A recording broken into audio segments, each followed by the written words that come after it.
সত্য সন্ধান, সত্যের সন্ধানে অবিরত পথ চলা।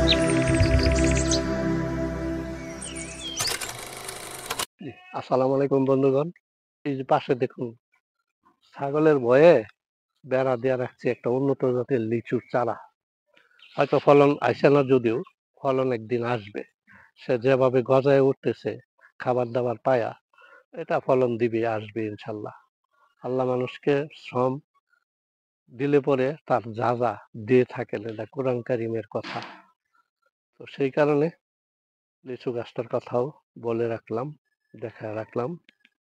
পাশে রয়েছে আমার মাথার উপরে একটা আমড়া গাছ, 30 ফিট উঁচু। এই গাছের আমড়া খায় আমি শেষ করতে পারি না। এই গাছে যে পরিমাণে আমড়া হয়, প্রায় 8 বস্তা 7 বস্তা 9 বস্তা আমড়া হয়।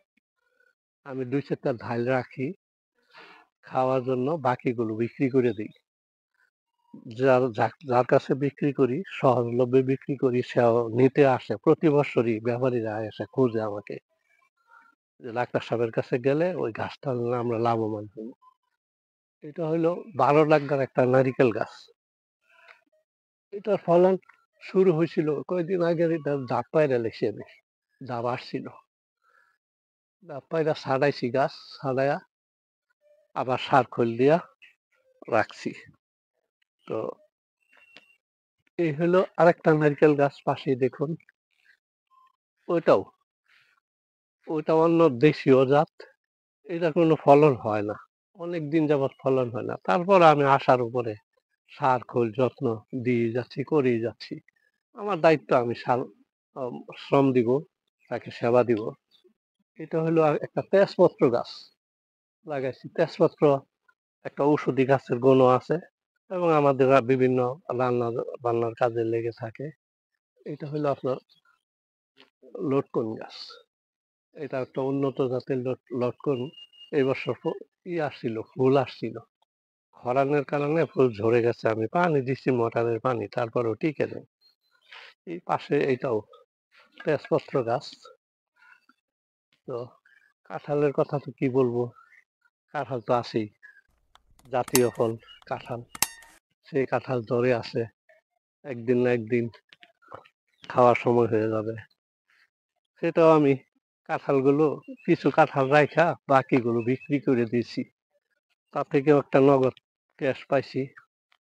এটাও লটকন গাছ, নতুন এই বছর ফুল ফল আসছিল, ঝরে পড়ে গেছে খরানের কারণে, বৃষ্টি আসতে দেরিতে, সেই কারণে এমন। এই পাশে আরো দেখেন তেজপত্র গাছ, ওই পাশে রয়েছে গোলাপজাম গাছ।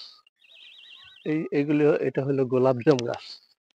এটাতে ফলন আসছে কিনা, গত বছর আসছিল, হ্যাঁ আসছে, দেখা যায় ছোট ছোট, ভিতরে বোঝা যায় না।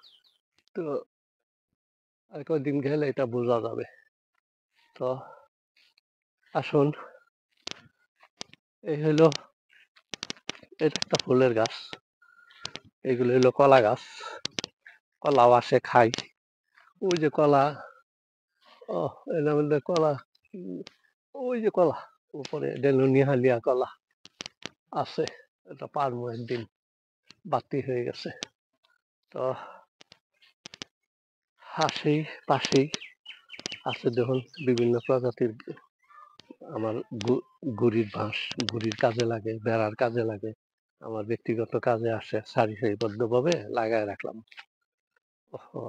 ওই বাঁশ দেখতে দেখতেই দেখেন মাথার উপরে ফলন যে আসছে, আপনারা কি বলবেন? এটা হলো লটকন। গাছটার বয়স হলো 4 বছর। 4 বছরে দেখেন ফলন কিভাবে দেওয়া রাখছে। এই যে এখানে প্রায় 20-30 কেজি ছোট্ট একটা গাছ লটকন, আপনার সিজন অনুযায়ী 20-30 কেজি পরিবারের জন্য যথেষ্ট, কিনা খাওয়ার প্রয়োজন নেই। এটা একটা দেশীয় জাত আমার। এটা হলো একটা থাই জাতের লটকন। গত বছর আসছিল অনেকগুলি, এই বছর অল্প কয়টা, কিন্তু বড়, বেশ বড় বড় হয় জাতটা। এটা হলো থাই জাত।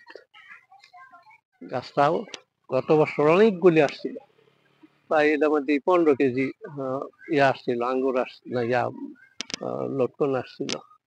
এই বছর গ্যাপ গেছে। ওটা বিধির নিয়ম না মেনে উপায় নেই। তো পাশে আরো লটকন গাছ আছে, সেটা আর ওদিকে যাচ্ছি না। ওই পাশে দেখুন খেজুর গাছ, ওই মাথার উপরে দেখুন জাম্বুরা গাছ, জাম্বুরা যে আসছে। তো এইভাবে আমি 70% 2 বিঘা জমি কাজে লাগাইছি আমার বাড়ির আশপাশে। এইগুলির মধ্যে আমি ছাগল পালি, এইগুলির মধ্যে হাঁস মুরগি আছে। হাঁস মুরগি তো দেখাই নেই, আমি ডিম ডুম কিনি না। মুরগি, ব্রয়লার মুরগি কখনো খাই না। আমার যে বাড়িতে মুরগি হয় প্রায় 40টার মতো মুরগি, একটা ডিম পারে, একটা বাচ্চা লেয়ে বাইর হয়, আর একটা কুচে বসে। এই অবস্থার ভিতরে সারাক্ষণ আমার বাড়ির একটা আলাদা ঘর বানিয়ে দিছি। ছাগল এবং মুরগি এক এক পাশে তা থাকে। মুরগি থাকে মাচার উপরে, ছাগল থাকে মাচার নিচে। তো এইভাবে আমি কাজগুলা করে থাকি, শখের বশেও করি, অনেকটা আমার প্রয়োজনের খাতিরেও করি। এটা করা লাগে, গ্রাম বাংলায় থাকি, এটা আমি একটা ঐতিহ্য মনে করি। আমি আমার পরিবারটা ছোট পরিবার, তো বাজারে যাওয়ার সময় হয় না। ফার্মেসিতে বসি, রোগীপত্র দেখি, সেবা যত্ন দেই, দেওয়ার পরে এইগুলি করি। তো বাজার করবো কোন সময়? ওই বাজারের উপর নির্ভর না হইয়া দেখা গেছে পরিবারের আমার গিন্নি, আমার ম্যাডাম এটা নিয়ে যাচ্ছে বাড়িতে উঠায়া, রান্না বান্নার কাজে বা খাওয়ার কাজে ব্যবহার করতেছি, করে আসছি। তো এইভাবে আপনার ইচ্ছা করলে আপনার পরিবারটাকে সুখী করে তুলতে পারেন, সাজায় তুলতে পারেন, আপনারই কাজে আসবে। আমি শুধু বলে যাচ্ছি আপনাকে উদ্বুদ্ধ করার জন্য। জায়গা আছে দেশে অনেকেরই, কিন্তু বুদ্ধি, প্ল্যান, পরিকল্পনা, ওই কর্ম করার মানসিকতা না থাকার ফলে আমরা অনেক কিছু থেকে বঞ্চিত হই, বাজার নির্ভর হয়ে পড়ি। সেই কারণে আমরা বাজারের ফরমালিন যুক্ত খাবার দাবার খায়া সুখেও থাকতে পারি না, একেবারে অসুস্থ হইয়া জীবনযাপন করি, আল্লাহকে দোষারোপ করি না। আল্লাহ ভালো ভালো প্ল্যান করে দিয়েছেন বেঁচে থাকার জন্য। তো সেগুলো আমরা শুধু একটু মানসিকতাটা এবং একটু চৌকস বুদ্ধি খাটাইতে পারলে, দেখাইতে পারলে, দিতে পারলে ঠকবো না। আপনার ঠকবেন না, আপনার বিধাতা কাউকে ঠকাবে না। সবসময় আল্লাহ পাক মানুষের কল্যাণ চায়। যদি কল্যাণের পথে আমি হাঁটি, আমি যদি কল্যাণের পথে চলি, নির্দেশনা মানি, আপনার যে জাতি গোষ্ঠী হন, প্রভু তো একজন মানতে হবে, খালেক তো একজন মানতে হবে। সেটা না মানার কোনো উপায় নেই। আর এটা যারা মানি মন থেকে, সৃষ্টিকর্তা মানুষের জন্য, বান্দার জন্য কল্যাণকর যত যা কিছু আছে সবই বান্দার জন্য রেখে দিয়েছেন। বান্দা শুধু শ্রম দিবে, বিবেক বুদ্ধি খাটাবে, তার মেধা দিয়ে কাজ করবে, বিদ্যা অর্জন করবে। সেই বিদ্যাটুকু তার কাজে আসবে ইহকালীন, পরকালীন, উভয় জগতেই। ইচ্ছে করলে আপনার আমার এই কথাগুলো নিতে পারেন, রিসিভ করতে পারেন। রিসিভ করলে আপনারই হবে লাভ। সেই লাভটা থেকে বঞ্চিত না হন, সেই কারণে আমি শেয়ার করছি, সেই কারণে আপনাকে আমি দেখাইছি। আমাকে কেউ কিছু বিশাল কিছু বলবে, গুণগান গাইবে, সেই অর্থে বলা না, সেই অর্থে দেখানো না। আমি ফার্মেসির ফাঁকে ফাঁকে কাজ যে করি, দেখুন এই যে আমার কমর একটা গামছা, আমার পরনের লুঙ্গি, গামছাটা লুঙ্গি তো একটু পরে পরে খুইলা যায় কাজের ফাঁকে ফাঁকে। গামছাটা কষায় বাঁধছি, হাতে একটা কাশি, ওই কাস্তে দিয়া এটা একটু কালা লাগে, ওইটা একটু সাফ করা লাগে, এইভাবে আমি নিজেকে করে নিছি। এই একটু পরে এটা পাল্টাইয়া একটু গাও গোসল ধুইয়া, নাকে মুখে একটা খাবার না দিয়া ছুটবো ফার্মেসিতে, প্যান্ট পরে আমার মতো করে। ওইখানে আমি আমার মতো করে প্র্যাকটিস করব। তো আমার এই কথাগুলো আশা করি ভালো লাগবে। আর বানানোর কথা তো বলছি না, কৃত্রিমতা নেই, একেবারেই বাস্তবতা দেয়া করা, একেবারেই বাস্তবিক অর্থে করা। আমি বাড়ির আঙ্গিনার কথা বলছি, আমার গিন্নির অবশ্য কিছু বলছি না, সেইগুলি এত কিছু বোঝে না, তারপরও শিক্ষিত মানুষ, বেচারি প্রাইমারি স্কুলে টিচারই করতেন, কিছুদিন আগে মাত্র পেনশনে বের হয়ে আসছে।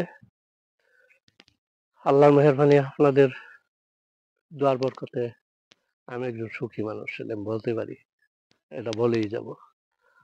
আমার সংসারে সন্তান একজন, বৈবাহিক জীবনে সন্তানকে প্ল্যান অনুযায়ী লেখাপড়া করাইছি। সে এমবিবিএস ডাক্তার।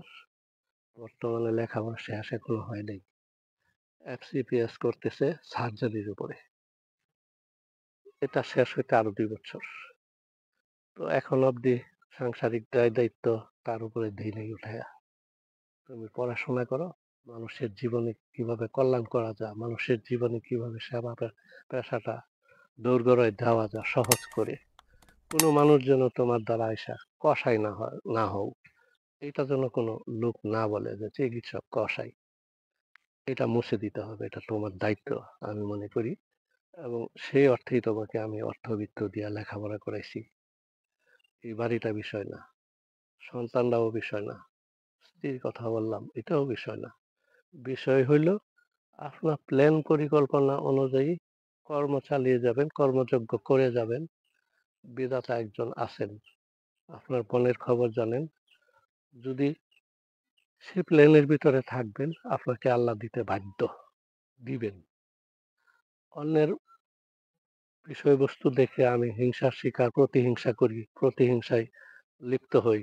এটা আল্লাহর ভাষা না, এটা ধর্মীয় কোনো ধর্মের কথা না। আমি সুদ ঘুষের সাথে জড়িত হইব, এটাও কোনো ধর্মের কথা না। আমি অন্যের ভালো দেখলে আমার খারাপ লাগে, এটা কোনো ধর্মের লোকের কথা না। তো আমি ওইগুলিও বলে দিলাম। সবকিছু ঠিকঠাক থাকলে দেখছেন আপনার আত্মসম্মান নিয়ে দুনিয়া থেকে যাবেন, অভাব অনটন আপনার গৃহে থাকবে না। আমি আমার অভাব অনটন দূর করার জন্য টাকা নিয়ে আমার জন্ম না, সম্মান নিয়ে আমার জন্ম। হ্যাঁ, আল্লাহ জন্মগতভাবে একটা সম্মান আল্লাহ দিয়েছেন মানুষ হিসাবে। পাশেই দেখুন, ওই যে মসজিদের কথা বললাম, আমার বাড়ির আঙ্গিনায় পাশেই, এটা 10 জনে করছে, আমি একটু জায়গা জমি দেওয়া সহযোগিতা করছি। মসজিদের লোকগুলো আমারে বলে বা আপনার সভাপতি না থাকলে মসজিদ হবে না। আমি চিন্তা করলাম জনগণ এই কাজটা আমারে দিতেছে, আমি দূরে থেকে লাভ কি, শত ব্যস্ততার ভিতরে এই যে দেখুন গর্ত করলাম, ইট পাটকেল আনলাম। এগুলি মানুষ কেন দেয়? একটা বিশ্বস্ততা তৈরি হইলে, নির্ভরশীলতা তৈরি হইলে মানুষ আইসা নির্ভরশীল হয়। তখন আপনার মানুষকে সেবাটুকু দেন, এতে আপনার আত্মসম্মান বৃদ্ধি পাবে, কমবে না। আমি দায়িত্বটুকু এইভাবেই নিয়ে নিছি। কখন চলে যাই, আল্লাহ পাক নিয়ে যান। ভালো কাজের মধ্য দিয়ে বিদায় হই। সমস্ত উন্নয়নমূলক, জনগণের সার্থক হবে, সুন্দর হবে জীবন। এইভাবেই হোক আমার মরণ। আমি এই প্রত্যাশাই করি, এই প্রত্যাশা নিয়ে এই কাজগুলো করে যাচ্ছি। আমি আমার বাড়ির ঘটনাকে কেন্দ্র করে, আমার বাড়ির আঙ্গিনাকে কেন্দ্র করে দেখেন কোন পর্যায়ে আসলাম। আরো অন্যান্য কথা নাই বা বললাম, বলি না, বলার দরকার নেই। কাজ করতে হবে, সারাক্ষণ কাজ করে যাব। কাজ করলেই রাষ্ট্রীয় উন্নয়ন হবে, সামাজিক উন্নয়ন হবে, পারিবারিক উন্নয়ন হবে, ব্যক্তিগত উন্নয়ন হবে, সকল কিছুই হাতের কাছে থাকবে, হাতের কাছে পাবো, এটি স্বাভাবিক। তো এই হইল মোটামুটি একটু বললাম। আরো কত কথা আছে বাকি, এগুলি বলার সময় সুযোগ একদিন হবে, বলবো। বাকি সময়ে ওগুলো আপাতত সাইলেন্টই রাখলাম। তো এই হলো আমার মোটামুটি একটা কথা ধরে তুললাম, কতগুলি বিষয়বস্তু ধরে তুললাম, উপস্থাপন করলাম। ধর্মীয় বিষয় আসলো, সামাজিক বিষয় আসলো, পারিপার্শ্বিক বিষয় আসলো, সবই তো বলে দিলাম। তো এর বাইরেও আরো কিছু বিষয় দিয়ে আছে, এগুলো এক সময় বলে যাব, বলবো, সময় হলে দেখাবো। পাশে একটা প্রতিষ্ঠান মাদ্রাসা, ওইটা হইলো মহিলা মাদ্রাসা। ওই মহিলা মাদ্রাসায়ও কমিটিতে রাখছে। কারো কারো দেখছেন না প্রতিহিংসা, মানুষ লেখাপড়া না থাকলে, বিদ্যা বুদ্ধি না থাকলে এই বেলারা মসজিদের সভাপতিদের লাগে দেয়া দিছেন, মাদ্রাসায় কি হয়ে গেছে। তো এই যে কত রকমের বুদ্ধি বিদ্যা যে আল্লাহ দেখাইতেছে দেখতেছি, এইভাবেই দেখতেই একদিন ইনশাআল্লাহ ইন্নালিল্লাহ পড়তে হবে, মানুষ করবে। সর্ব বিষয় হলো আমার একটা পরিকল্পনায় কোন আমি ভালো ভালো কাজের ভিতর দিয়ে আমার মরণ হোক, আমি একদিন চলে যাব মন্দ কাজের ভিতর দিয়ে যেন আমার মরণ না হয় এবং জীবনের সমাপ্তি না ঘটে, জীবনের বিদায়ের রেশ যেন না আসে, এটা হলো আমার পরিকল্পনা। সেই অনুযায়ী এইগুলি একটু দেখাইলাম।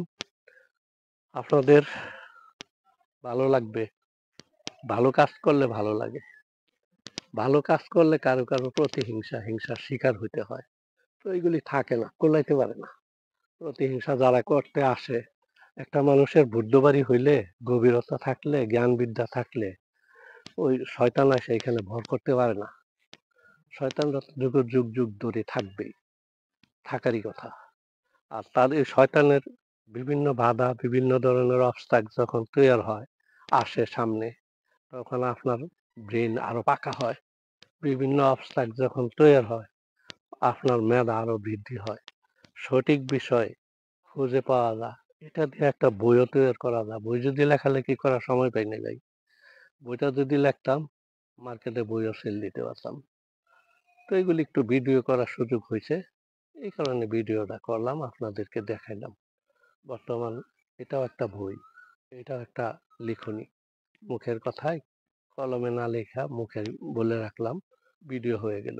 আপনারা ভালো থাকবেন, আমার সাথে থাকবেন, আমার কাজগুলোর সাথে মিলেমিশে থাকুন। আসুন দেশ গড়ি, নিজেকে গড়ি, সেই প্রত্যাশাই রাখি। আল্লাহ হাফেজ। দেখা হবে ইনশাআল্লাহ মাঠে ময়দানে। ভালো